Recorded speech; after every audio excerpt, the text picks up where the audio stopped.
கடகராசியை பொறுத்த வரைக்கும் ராகு கேதுக்கள் தான் அதிகமாக வந்து கடகராசி வந்து ரூல் பண்ணிட்டு இருக்காங்க இப்போ அப்படின்னு சொல்லலாம்.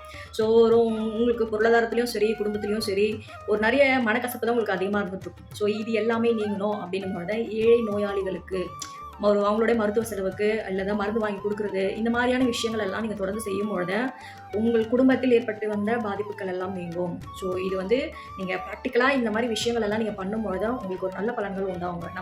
நம்ம வந்து செய்கிறோமோ அது நமக்கு ரிப்பீட்டடாக நடக்கும். நல்லதாக இருந்தாலும் சரி, கெட்டதாக இருந்தாலும் சரி. நம்ம நல்ல விஷயங்கள் செஞ்சுட்டு போகும்போது நல்ல பலன்கள் தான் நமக்கு ரிட்டர்ன் வரும்.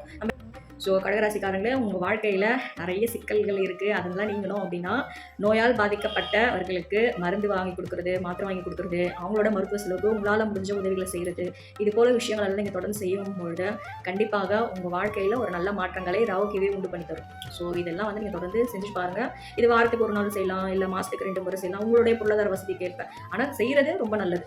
சில விஷயங்கள் செய்யும் பொழுது ஒரு பலன் அடைஞ்சவங்க மனசார நம்மளை வாழ்த்துற அந்த வாழ்த்து தான் நமக்கு கிட்ட வந்து அந்த கர்ம பாதிப்புகள் எல்லாம் ரிலீவ் பண்ணிவிடும். அதுக்கு நீங்க வாங்கி கொடுக்குற இந்த சின்ன சின்ன பொருட்கள் எல்லாம், மருத்துவ சம்பந்தப்பட்ட பொருட்கள் எல்லாம் ஒரு பரிகாரமா உங்களுக்கு அமையும். இல்லை பொருளாதாரத்தையே கண்ணில் பார்க்கலங்கன்னு சொன்னவங்களுக்கு எல்லாம் ஒரு நல்ல பலன்கள் நிச்சயம் உண்டாகும்.